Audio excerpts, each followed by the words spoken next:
The credit card statement revealed everything that had been hidden. Richard, who had enjoyed 35 years of a happy marriage, had become careless. A $3,000 purchase at Cartier, an $800 purchase at the La Perla lingerie store, and a hotel reservation at the Four Seasons on a day he was supposed to be at a medical conference in Cleveland. I am Barbara Thornton, 62 years old, married to Richard for 35 years, mother of 3 children, and grandmother of 5. Until that morning, I thought I had a good marriage. Not perfect. Whose marriage is perfect? But solid, built on decades of shared experiences and mutual respect. The Cartier purchase made me pause. Richard hadn't bought me jewelry in years, saying we were past that stage of romance. The La Perla purchase made me queasy. I wore comfortable cotton underwear from Target. And the Four Seasons. I pulled out the conference program. The medical conference was in Cleveland. The spending at the Four Seasons had been done from downtown Chicago. I sat down at the kitchen table, the table where we helped our children with their homework, hosted dinner parties, had pleasant family conversations, strengthened our family bonds, and made important life decisions. And I felt my world shift off its axis. But instead of confronting him immediately, a voice inside me decided to dig deeper. Richard's home office had always been off limits, as if it held different secrets, and there was undoubtedly something he was hiding from us in that forbidden zone, his private sanctuary where he managed our investments and practiced medicine. But that afternoon, while at the hospital, I couldn't overcome my curiosity. That emotion that brings all kinds of disaster upon a person but also unlocks everything. And I broke that unspoken rule. The computer was password protected, but Richard was predictable. He had been using the same password for 20 years, our anniversary date, and the name of our first dog. I got in within seconds. Ah, that sweet man had even set his password to our anniversary date. And I, unable to resist my curiosity, betrayed him and got into the computer. The emails revealed everything. The woman's name was Ashley Chen. She was 28 years old, and she was Richard's surgical assistant. Unfortunately, I also saw her racy photos, including her inappropriate nightgowns and Brazilian bikinis. It turned out that while I thought I was the cheater, I was the one being cheated on. The emails went back 2 years. For 2 years, messages like, "I can't wait to see you," "Last night was incredible," "You made me feel like a woman," and "When are you going to leave Barbara?" had been sent. The last email, sent that morning, made me physically sick. "Dear Ashley, there are only 3 weeks left until my birthday party. Then we can finally stop hiding. Barbara doesn't suspect a thing. After announcing our divorce at the party, we'll be free. Thanks to the prenup I had her sign, she'll get almost nothing. She can have the house, but not my practice or my investments. You'll love the penthouse I picked out for us. Love, R. The party." Richard's 60th birthday party, which I'd been planning for 6 months. 300 guests, a $50,000 budget, the country club's grand ballroom. He planned to humiliate me in front of everyone we knew. I sat down in his chair, my mind racing. I felt so terrible that I considered swallowing all the antidepressants I had previously taken to kill myself. Then I thought about cheating on him in our bed, where we had endlessly lived the boundaries of our sacred love, with young men to get revenge on him. I thought about stabbing his assistant Ashley and him. My God, what betrayal. But I can't even remember the number of different emotional whirlpools I experienced. What would become of all my feminine pride, 30 years of work? How could he do such a thing? And finally, after 2 glasses of whiskey, I remembered. The prenuptial agreement he mentioned. I remembered signing it 35 years ago, young and in love, without understanding what I was giving up. The agreement was as follows. In the event of a divorce, I would get the marital home. but I would have no claim to his practice or any investments he made during the marriage. What Richard didn't know was that I had spent the last 15 years educating myself about finance, taking online courses, learning about investments. I knew exactly how much his fortune was worth. Approximately $8 million, including his practice, real estate investments, and stock portfolio. And according to the prenuptial agreement, I wouldn't get any of it. I would only get the house, worth maybe $600,000. But I knew something else.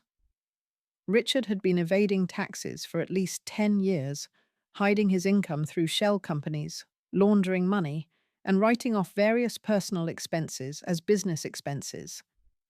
I had seen the evidence over the years, but trusting my husband, I had never said anything. That trust was gone now.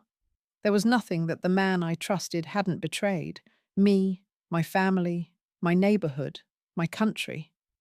Seeing this, I even considered killing him by putting arsenic in his food, but I had to stay calm and wait for the right moment to take my revenge. I printed out all the emails between Richard and Ashley, then investigated further. I found hotel bills, credit card statements he thought he had hidden, even photos from trips they had taken together. In a photo taken at a medical conference in Miami, Ashley was wearing the diamond necklace she got from Cartier. In another photo from their golf trip alone to Scotland, they were kissing on the beach. The more I investigated, the more things that tormented me poured out like a flood. The rings they wore at the Eiffel Tower in Paris, kissing on the beach in Miami. Oh my God. While I was waiting alone in our bed every night for him to come home, he had already started a new life with another woman. Then, I found something that changed everything.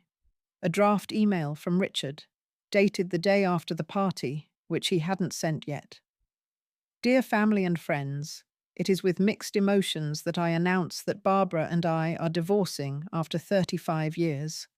She has been struggling with mental health issues and addiction problems that have made our marriage unsustainable.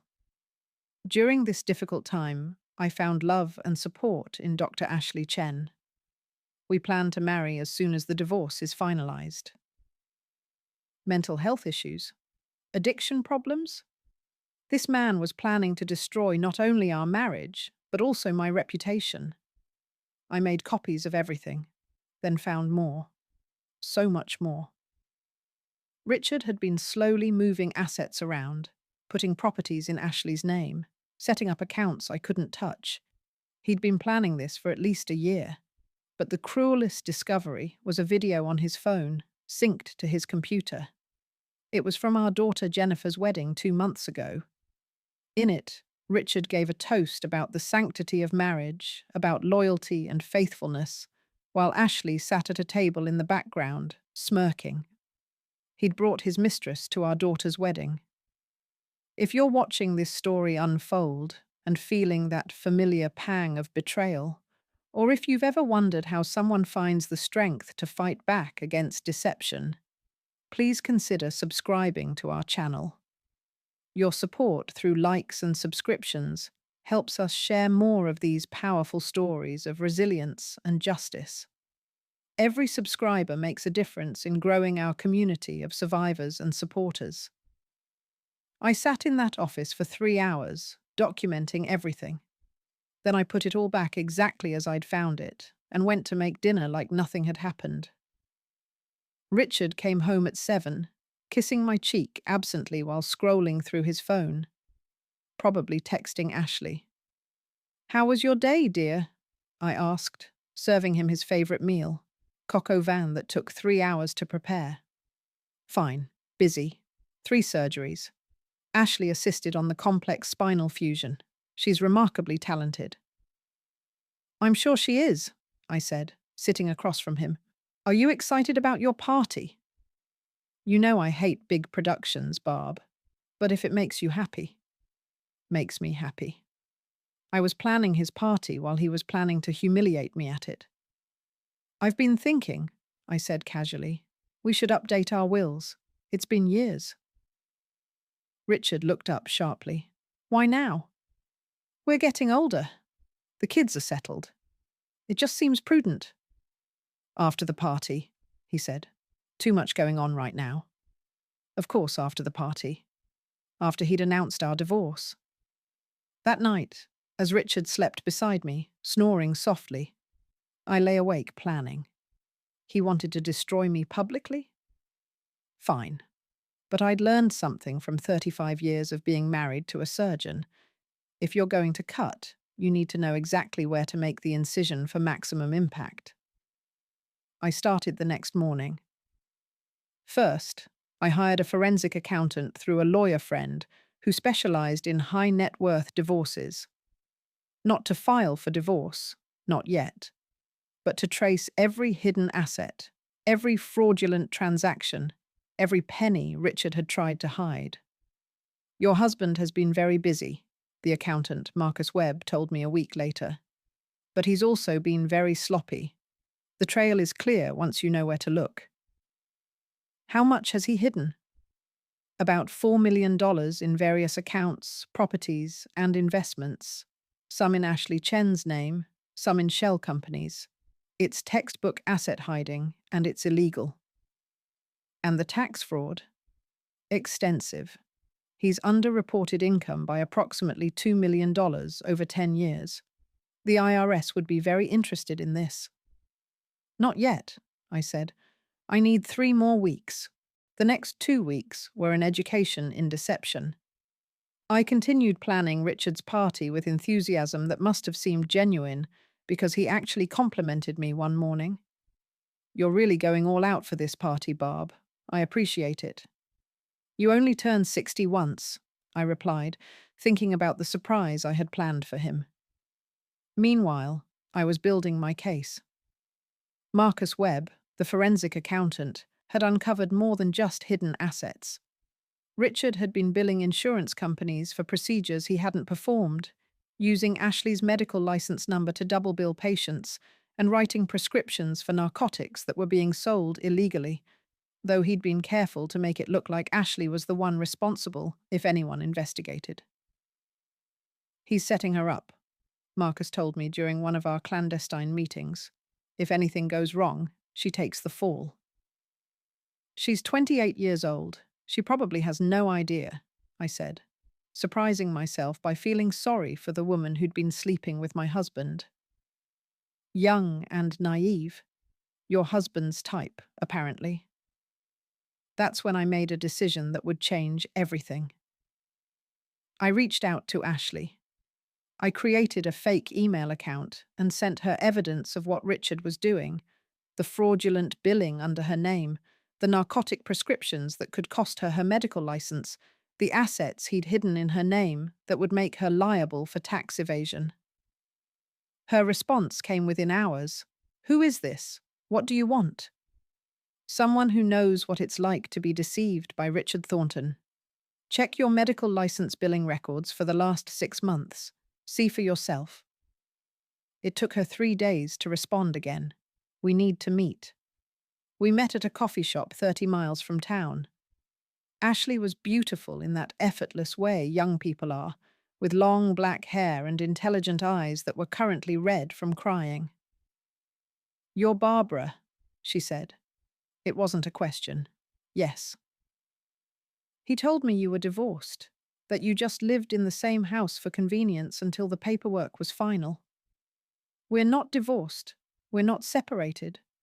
Last night he made love to me and told me he loved me. Ashley's face crumpled. He's been using my medical license to commit fraud. For at least a year. If it comes out, you'll lose your license, possibly go to prison. He's made sure all the evidence points to you. Why are you telling me this?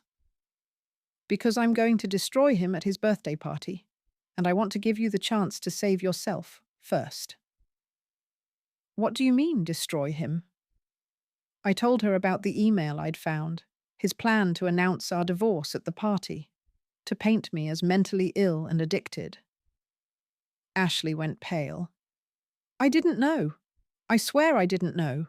He said you knew about us, that you had your own boyfriend, that it was all very civilized. Report the fraud to the medical board yourself before it's discovered.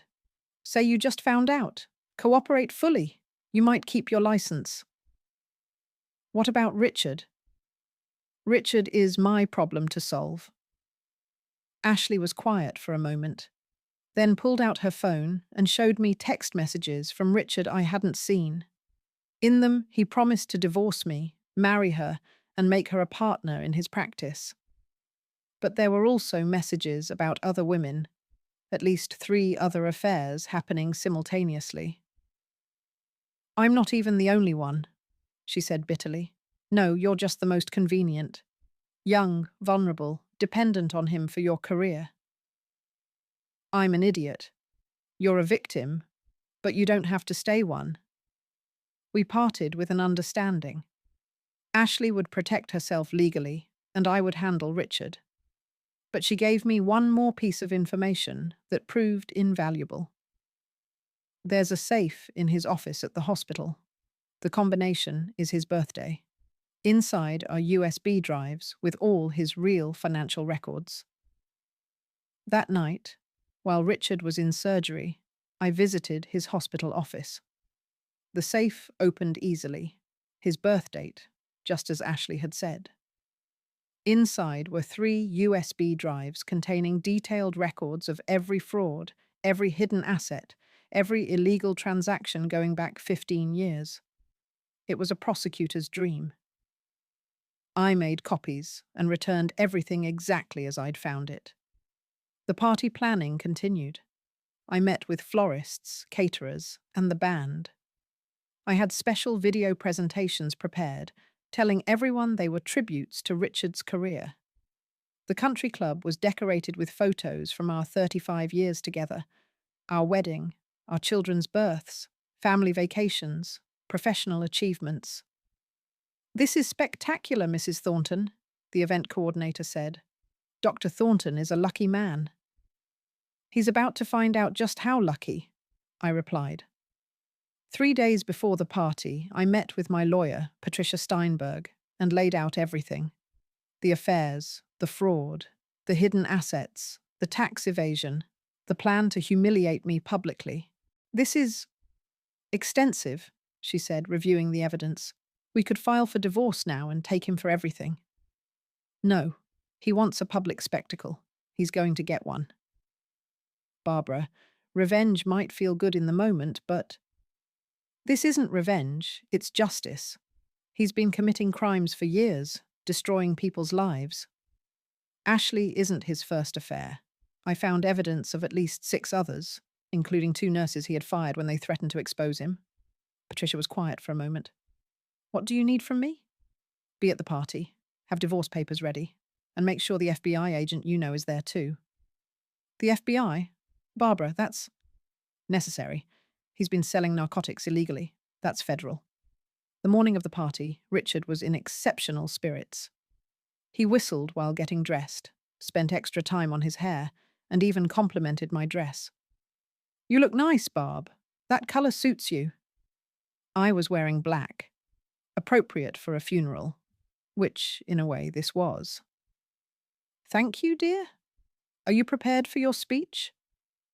Oh, yes, he said, smiling in a way that would have seemed loving if I hadn't known what was coming. I think everyone will remember this birthday for a long time. He had no idea how right he was. The country club looked magnificent. 300 guests had arrived, including Richard's medical colleagues, our friends, family from across the country, and notably Ashley Chen, who stood in a corner looking pale but determined. Richard made the rounds, playing the perfect host, the successful doctor, the devoted family man. I watched him work the room, knowing it was the last time he'd ever command such respect. At 8 o'clock, dinner was served. At 9, the speeches began. Our children spoke lovingly about their father. His colleagues praised his surgical skills. Then it was my turn. Ladies and gentlemen, I began, standing at the podium with perfect composure. I've been married to Richard for 35 years. In that time, I've learned so much about him. Tonight, I'd like to share some of those discoveries with you. Richard was smiling, expecting a loving tribute. First, a video presentation of Richard's life. The lights dimmed, and the screens around the room came to life. But instead of baby photos and wedding pictures, the screen showed Richard's emails to Ashley. The ballroom erupted in gasps as Richard's own words filled the screens. My darling Ashley, only 3 more weeks until my birthday party, and then we can finally stop hiding. Barbara suspects nothing. Richard shot to his feet, his face purple with rage. Turn that off. Barbara, what are you doing? I'm giving you the public spectacle you wanted, darling, I said calmly into the microphone. Please, everyone, keep watching. The emails continued, including the draft where Richard planned to announce our divorce and claim I had mental health and addiction issues. The room was dead silent, except for the sound of Richard's heavy breathing. But wait, I said. There's more. The screen changed to show financial documents, the hidden accounts, the properties in Ashley's name, the shell companies. For those keeping track, that's approximately $4 million my husband has hidden in preparation for divorcing me. The prenup I signed 35 years ago means I would get none of it. Just our house. Barbara, stop this, Richard shouted, moving toward the podium. 2 security guards stepped forward. I'd hired them specially for this moment. I'm not done, Richard. Ladies and gentlemen, my husband hasn't just been unfaithful, he's been criminal. The screen now showed the fraudulent insurance billing, the fake procedures, the narcotic prescriptions being sold illegally, tax evasion, insurance fraud, illegal drug distribution, approximately $2 million in stolen funds over the past decade. Richard's medical colleagues were on their feet, some heading for the exits, others pulling out phones to call lawyers. This is lies! All lies! Richard screamed. Actually, Dr. Thornton, it's all true. Everyone turned to see FBI agent Patricia Santos entering with 4 other agents. Dr. Richard Thornton, you're under arrest for tax evasion, insurance fraud, and illegal distribution of controlled substances. As they moved toward Richard, I continued speaking to the frozen audience. I discovered all of this 3 weeks ago. I could have confronted Richard privately. I could have filed for divorce quietly. But Richard had other plans. He was going to announce our divorce tonight. At this party I'd spent months planning in front of all of you. He was going to humiliate me, claim I was mentally ill and addicted to pills, and walk away with his young mistress. I looked directly at Richard as the FBI agents handcuffed him. So I decided if he wanted a memorable birthday party, I'd give him one. You fucking bitch! Richard screamed as they led him past the podium. You've destroyed everything. No, Richard. You destroyed everything. I just refused to let you blame me for it. As they took him away, I turned back to the audience. I need to address someone else here tonight. Dr. Ashley Chen, would you please come forward? Ashley walked to the podium on shaking legs, looking terrified. Dr. Chen was also a victim of my husband's manipulation. He used her medical license to commit fraud without her knowledge. He was setting her up to take the fall if his crimes were discovered. But Dr. Chen did the right thing. She reported the fraud to the medical board as soon as she discovered it. She's cooperating fully with authorities. Ashley took the microphone with trembling hands. I'm deeply sorry for my involvement with Dr. Thornton. I was told his marriage was over, that divorce papers were already filed. I was lied to, manipulated, and used. I take full responsibility for my poor judgment in having an affair, but I want everyone to know I had no knowledge of his criminal activities. She stepped back, and I concluded my speech. I've been married to Richard Thornton for 35 years. I gave him 3 children, supported his career, managed our home, and loved him completely. In return, he cheated repeatedly, stole millions, committed crimes, and planned to destroy my reputation to avoid paying alimony. I pulled out a document, These are divorce papers. I'm filing on grounds of adultery, fraud, and criminal activity. Thanks to the evidence of his crimes, the prenup is void. I'll be taking everything. The practice, the investments, the hidden assets, all of it. I looked around the room at the shocked faces of our friends and family. I apologize for ruining your evening, but I spent 35 years being the perfect wife, staying silent, keeping Richard's secrets.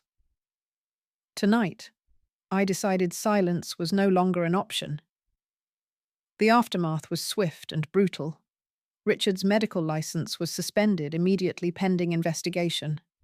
His practice partners voted him out within a week.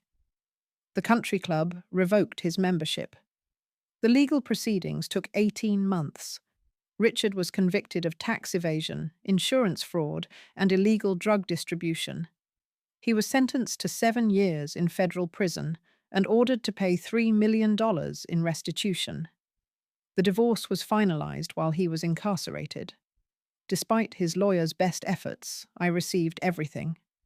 The house, the practice, which I sold, all investments, and the hidden assets. Total value, approximately $9 million. Ashley Chen kept her medical license but left the state. She sent me a letter thanking me for warning her, saying I'd saved her career and possibly her freedom. She's now practicing in Seattle, specialized in pediatric surgery, far from Richard's influence. My children had mixed reactions. Jennifer, our oldest, was furious at first. Not at me, but at herself, for not seeing what her father was. Michael, our middle child, admitted he'd suspected affairs, but never imagined the criminal activity. David, our youngest, simply said, "I'm proud of you, Mum.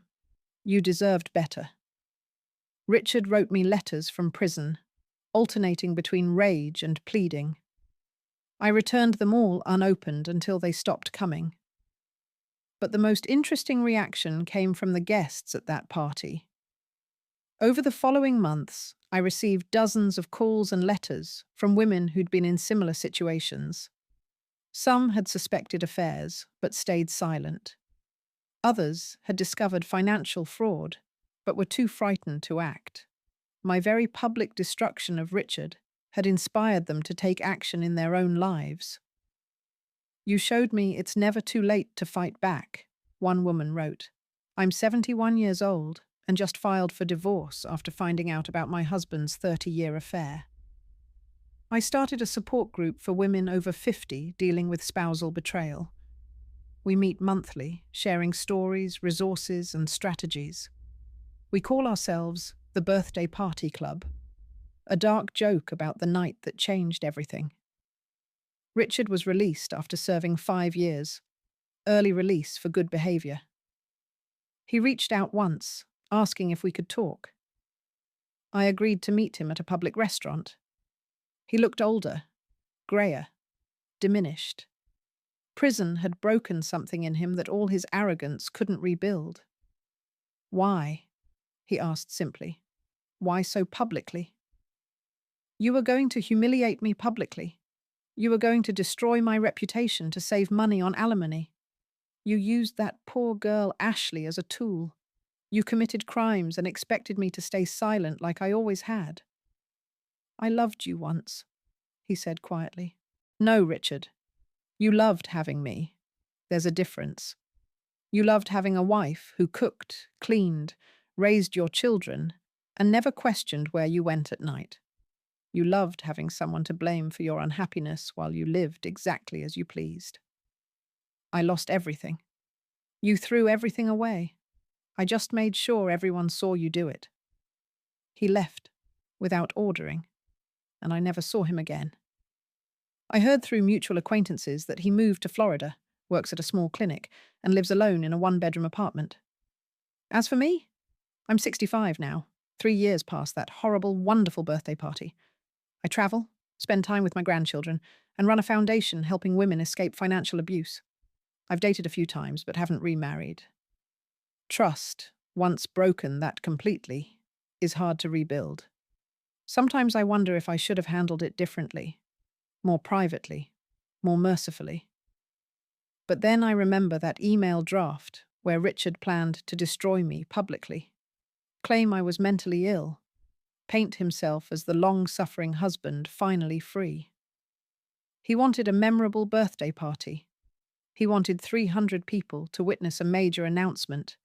He wanted drama and spectacle, and a clear narrative of him as the hero walking away from a broken marriage. He got exactly what he wanted, just not the way he planned. My name is Barbara Thornton. I spent 35 years married to a man who was planning to destroy me at his own birthday party. Instead, I destroyed him first, publicly and completely. Some call it revenge. I call it self-defense. The truth is, when someone plans to humiliate you in front of everyone you know, when they've been stealing and lying and cheating for years, when they're prepared to destroy your reputation to save money, sometimes the only response is to burn it all down and let everyone see who lit the match. Richard lit the match. I just made sure everyone saw him holding it when the fire started.